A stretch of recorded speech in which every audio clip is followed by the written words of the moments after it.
Hey guys, welcome back to One All's Pub.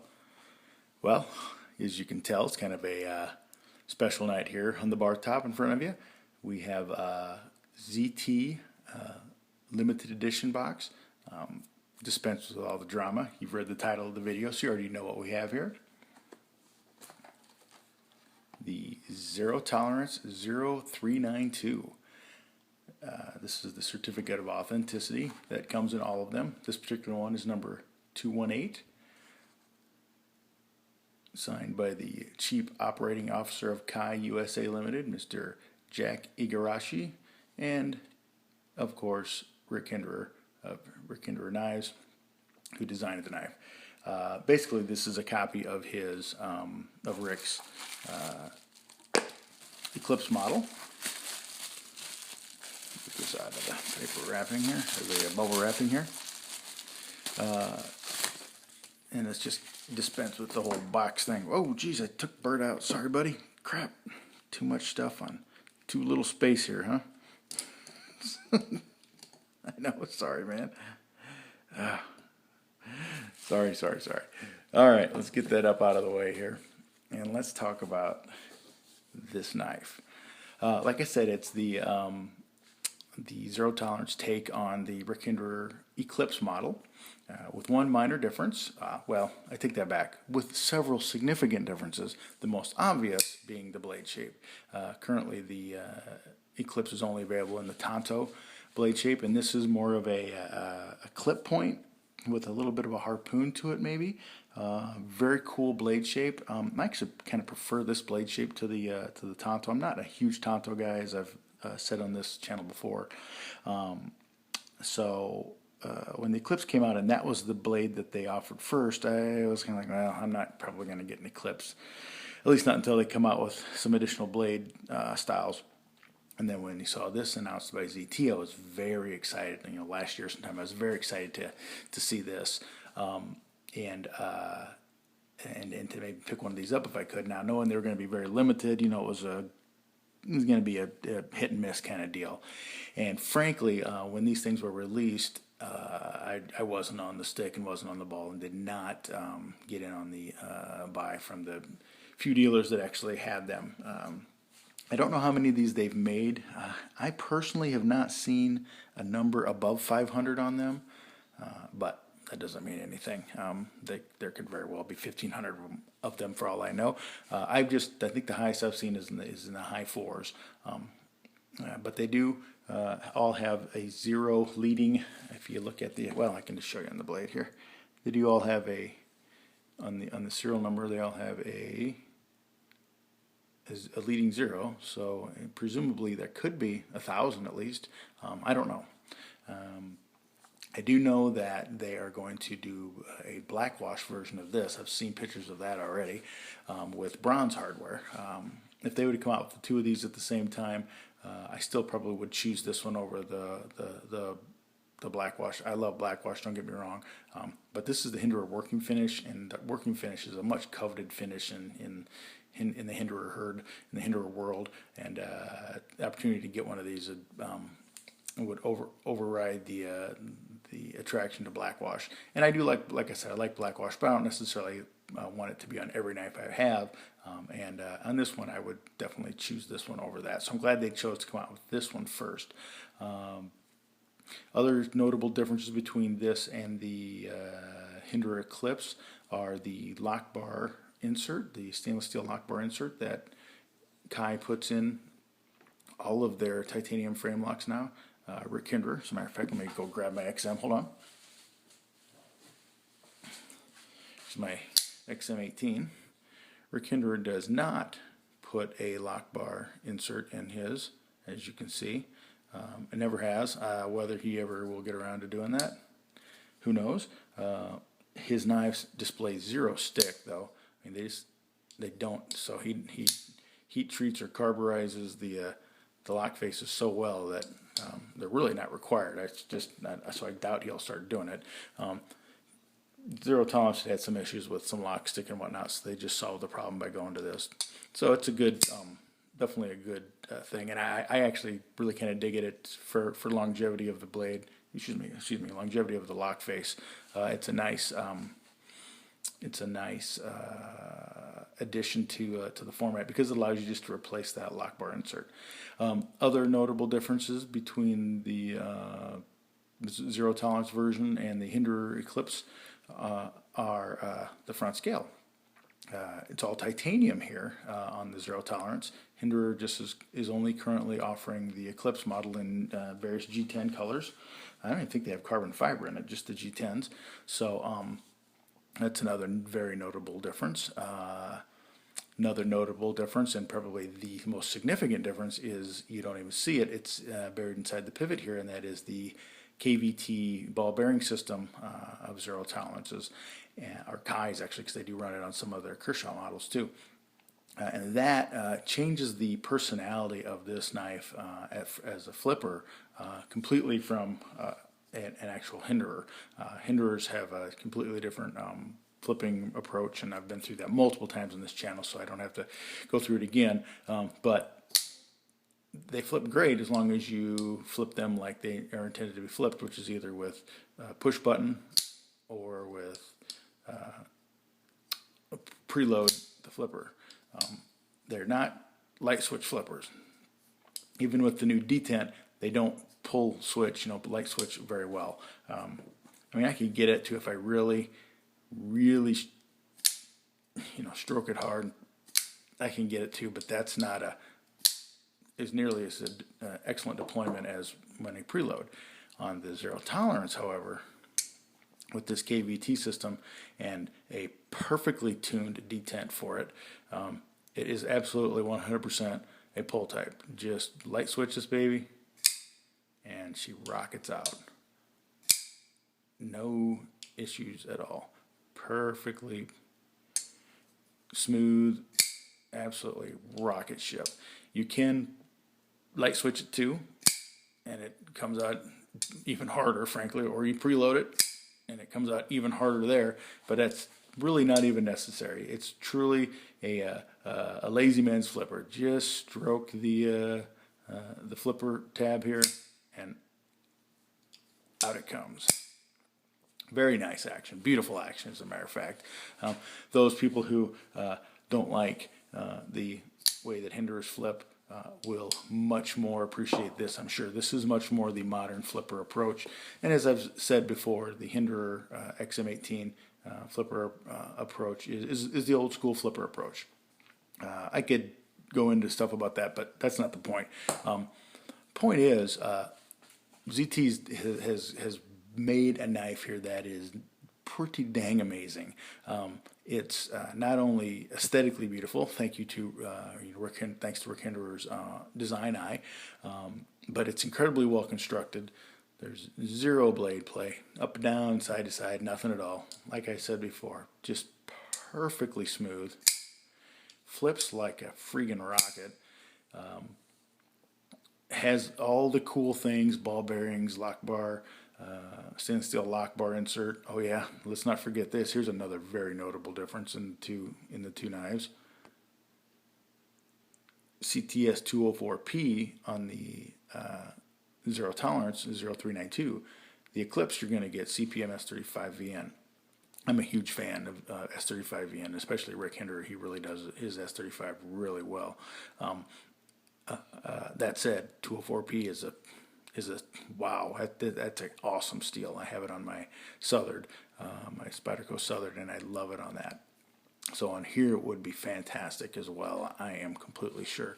I think these were originally, no, I don't think I know. I remember when these were first came out, or they first were appearing at the shows, these were going to be M390, but M390 apparently is in short supply these days. That's why we're not seeing a lot of the 0562 CFs, the other Hinderer design, the slicer.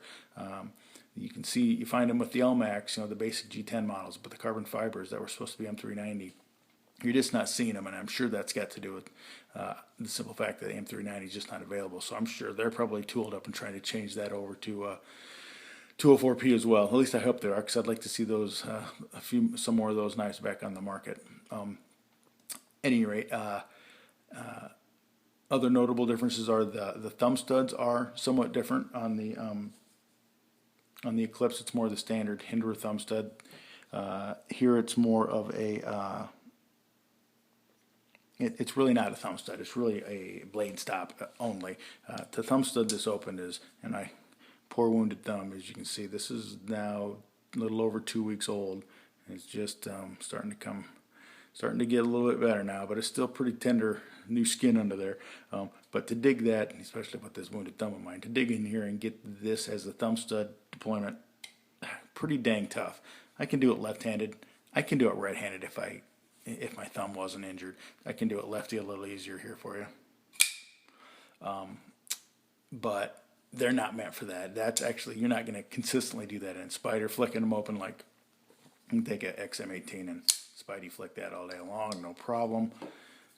On this guy, man, that's a whole nother story. You can get it, but it takes a little bit of extra focus, a little bit of extra effort, and you probably would get it 1 out of every 2 times, if you're lucky. They're just not meant to be used that way. This knife is really a flipper only, and in that regard, it functions fine. I mean, it's absolutely wonderful flipper. One interesting thing about the fact that since it is a flipper and it is a flipper tab, and it is a light switch type flipper, it really, despite the fact that it's a light switch type flipper, it maintains the Hinderer flipper profile with the jimping on the back here. And on an XM18, that's completely logical because, as I've said in other videos, that's Rick telling you, hey, put your finger here, not here. Put your finger here so you preload and then flip. Well, on this knife, they left that design because that comes from the Eklipse as well. And the Eklipse is a flipper like this. But on this guy, on the 0392, it's really not. It's a light switch. So this flipper having the jimping there is kind of, it really doesn't, it's not logical in this case. I know they're just trying to stay true to the Eklipse design, and that's fine. It's not hard to flip this way at all. It doesn't bother you. It's not sharp in any way. It's an easy light switch, absolutely no problem.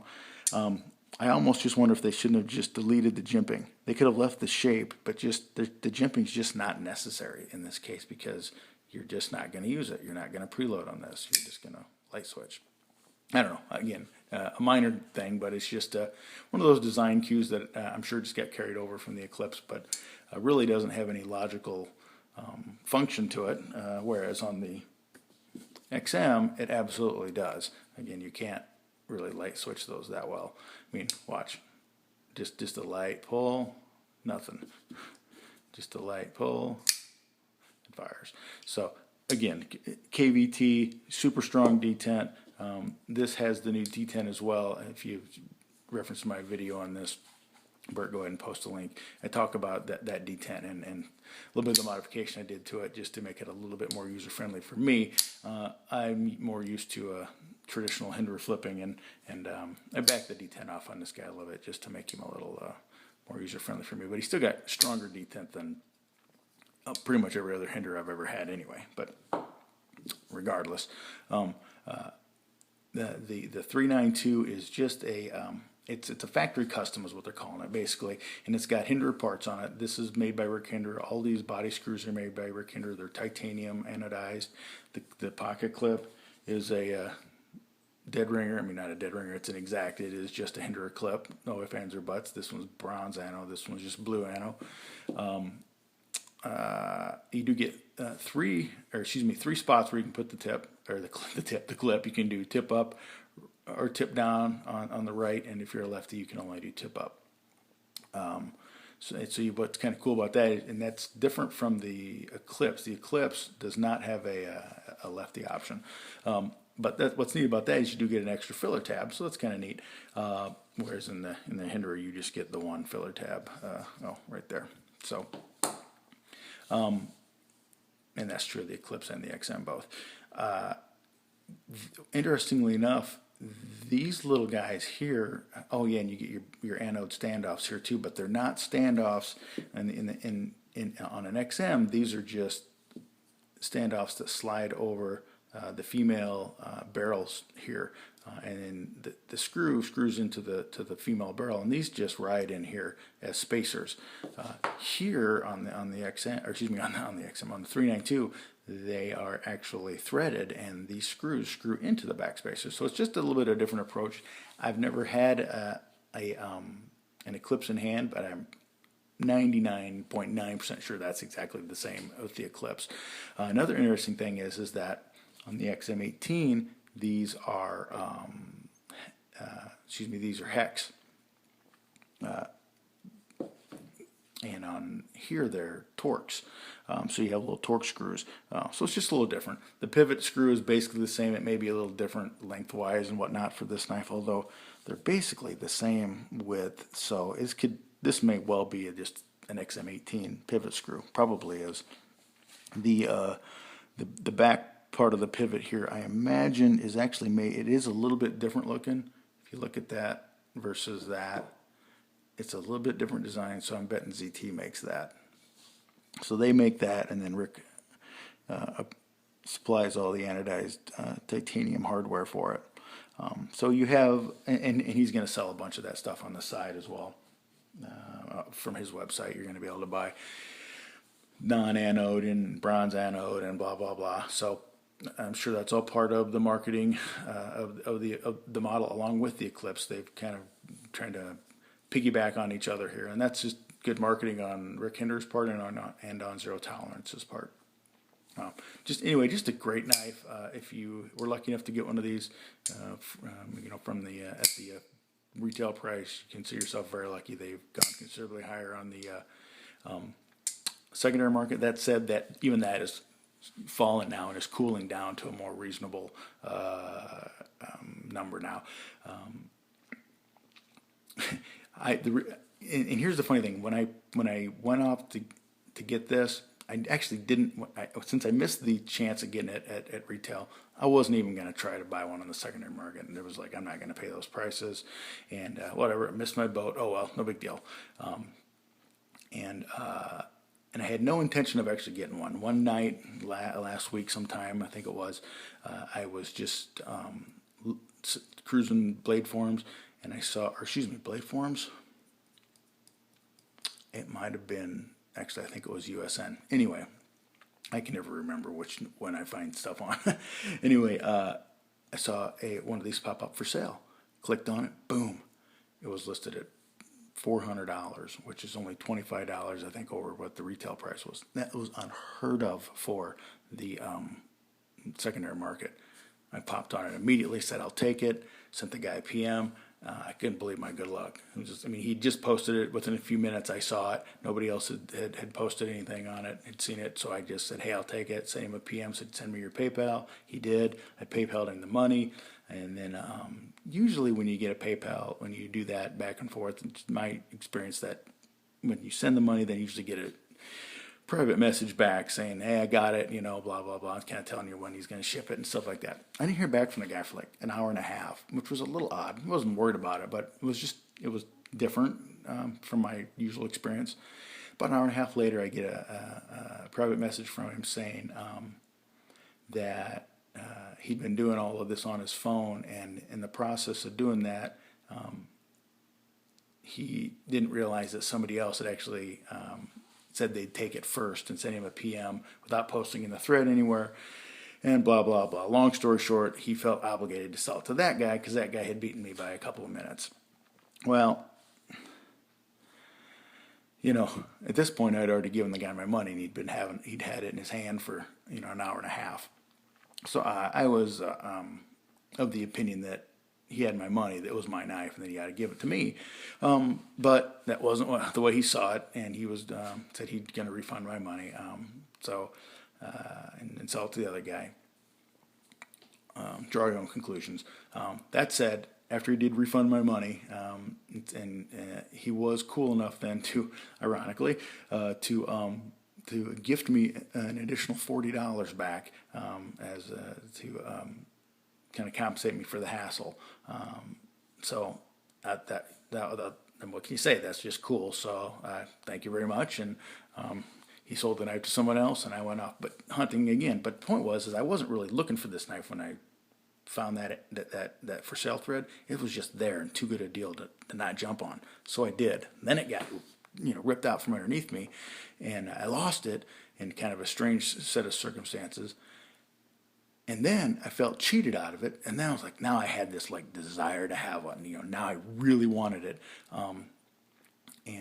So I went out looking for another one, and I found another one. And with that guy's $40 gift/guilt money, I threw that at the buying a new one or another one, and it made this a little bit more of a better price, and nearly as good a price second time around, but still a decent price. Secondary market wise, that is. That said, got the knife, got it in, and you know what? As beautiful and as gorgeous of a knife this is, and as just amazing of a job that ZT and Rick Hinderer have done on this knife, I don't think I'm going to keep it. I think I'm just going to go ahead and resell it myself, and just moving on down the road. I have had it now for several days. I've yet to carry it.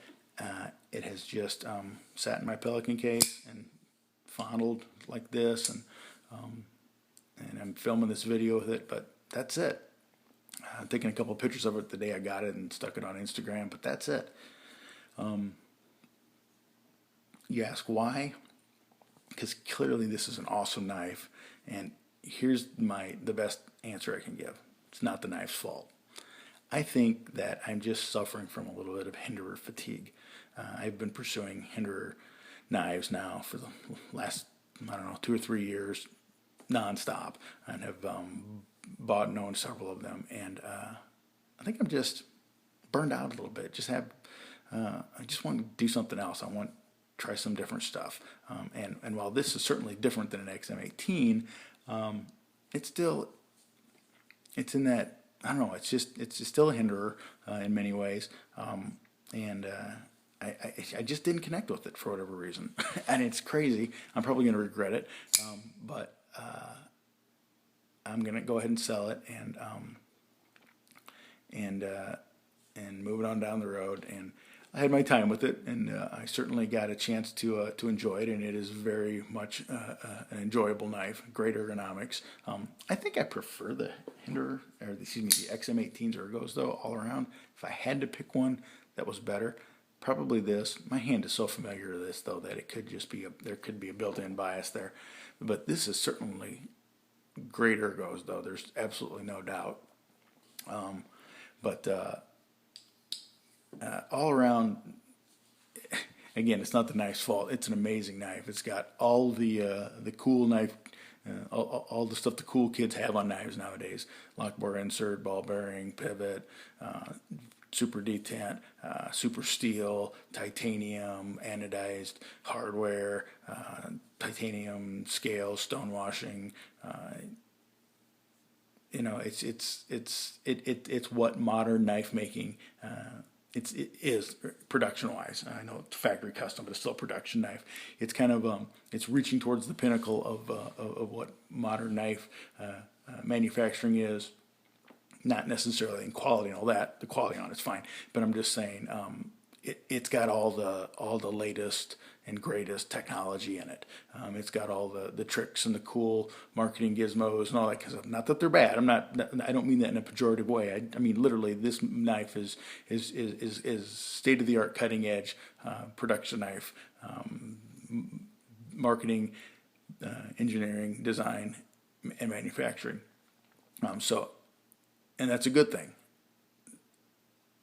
But for whatever reason, it just doesn't thrill me. I mean, I don't know, it's not really fair to say. It does thrill me. It's a cool knife. But I just think that I don't just collect knives. I carry them and whatnot. And I won't really carry this. I'll probably it would just sit in my case and become a collector, and eventually would get sold anyway. So I figured if that's the case, I might as well just get rid of it now. And like I said, go try some other things. I know I'm a weirdo, guys. I'm probably the only guy in the world that got one of these and decided, well, I mean, there's obviously a lot of people selling them, but I think there's a lot of people just profiteering and trying to make money off of the secondary market, and that's fine. I'm not profiteering. Again, I don't mean that as a pejorative. My gosh, if I would have got one at $375, I would be selling it and making a profit too. That's just as it is. I'll just try to get my money back out of it. But yeah, I'm probably the only guy out of the, I don't know, 500, 1,000, however many of these they made that just didn't that didn't connect with it. And I didn't connect with it not because of the knife. Really, again, it's not you, baby. It's me. I'm breaking up with you, but it's not you. You're great. It's me. Oh, what? Anyway, strange as that may sound, I'm going to go ahead and move it on down the road. But whoever gets it's going to get a great knife. And guys out there, if you do connect with this and you want one, grab one. You will not be disappointed because it is an amazing knife. The best attempt ZT I think is made in their Hinderer knives. This is the top of the line attempt so far. So absolutely killer knife. Great everything about it. So don't take my moving it on down the road as any kind of indictment against it. Gloriously cool knife. I'll probably regret it someday, but like I said, I just want to try other things. Anyway, strange as it is, that's 1 all's 2 cents. Keep the change. Sláinte.